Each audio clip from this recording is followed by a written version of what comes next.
Hi, my name is Anou Singhvi. I am a revivalist of jewel textiles, a very rare royal art that is next to extinct. But one of my main passions is mental health. And fortunately or unfortunately, this topic has become very, very important in COVID times. All of us are homebound. And it's quite difficult to stay within the confines of your home and not be affected mentally. So, what can we do about our mental health? What does mental health mean? If we look at the root word of health, it comes from the Germanic root whole, be it physical or mental. Because finally, where do our thoughts come from and where are they processed in our body? Even if we consider mental health to be ephemeral, can we really segregate it from physical health? After all, how do we process the mind? What are the ways we go about doing that? We use our brain, which is a physical entity in our physical system. So, just by virtue of it being a physical system, that our thoughts are being processed in a physical entity, it goes to say that it's very important to take care of your physical health. That's one of the main important things. In fact, I would go further and say that every day it's very important to exercise your body in order to keep fit mentally. So, what can we do every single day to keep ourselves mentally fit, mentally whole? Finally, what does mental health mean apart from being mentally whole? And what does that entail? So, we can easily bifurcate mental health into two general areas. One is positive impact, second is negative impact. So our mind has the ability to make impact in two areas, broadly speaking. Positive impact, negative impact. And how does that show in our daily lives? In blocks of time. So there is positive time in our lives and negative time in our lives. So I block my times, I decide the blocks of my time as to how I want to spend my day. So one of the things that I do to block my times is that I set intentions for those time frames. So if I have a particular thing I need to do, for example, if I have to write an article, I will set in a block of time in my head that this is the time frame that I want to do it. And also I'll usually just make a note of it on my phone. But the next step that I do is very important. I make a gentle intention. So it's not one of those school bookish intentions where I go ahead and say, okay, this is my intention. I choose to write a fabulous article on so and so topic. I don't do that. I go into a state of childlike wonder. This is one of the things that I learned from Esther Hicks, and she calls it intention segmenting. I think that's what she calls it. And what she says is just be very playful about your intention. So I gently ask myself, wouldn't it be nice if I could write a very meaningful article that would touch a lot of hearts and a lot of lives? And I go into that childlike wonder frame of mind. And I ask a very gentle question. But it's a very empowering question. Because then your brain wants to be with you, your subconscious wants to be with you, because it's fun. So that's what I do. I do segment intending, and I simply ask a very gentle question. So if I want to have a really nice lunch, the morning of when I want to have that nice lunch, I will segment intend and ask myself this question, just as if I'm in a slight bit of a daydream.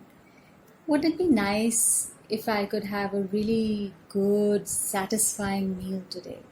Would it be nice? And what that thought does is that, and it's amazing. I've tried this so many times, and my whole thinking, my brain starts to look for the nicer things in the meal. It's as if you recall, if you go and buy a car, for example, if you've bought a white Honda, then the next day you're going to find more white Hondas on the road. That's because your brain is attracted to it and it's looking for those things.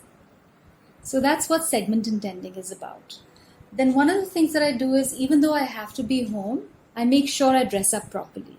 I'm not in my jammies and in sleep mode all the time. That in itself brings my mood up quite a few levels, quite a few notches up. And now the most important part of my day. So I know I cannot avoid becoming negative in some fashion or the other in my day.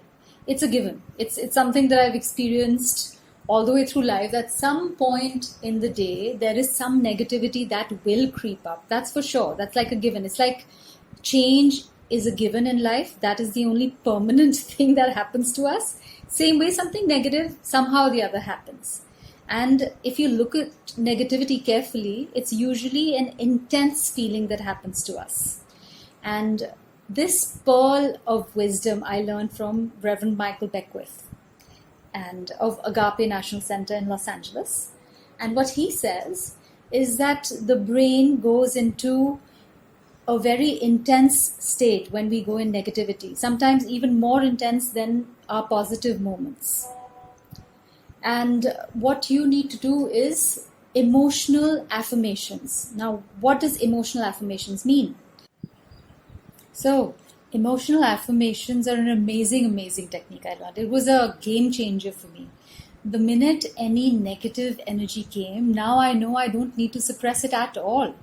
All I need to do is change the groove that I've set, meaning the intensity will be there and that's fine, but what I feed into that intensity, the thought that I feed into the intensity is a positive one.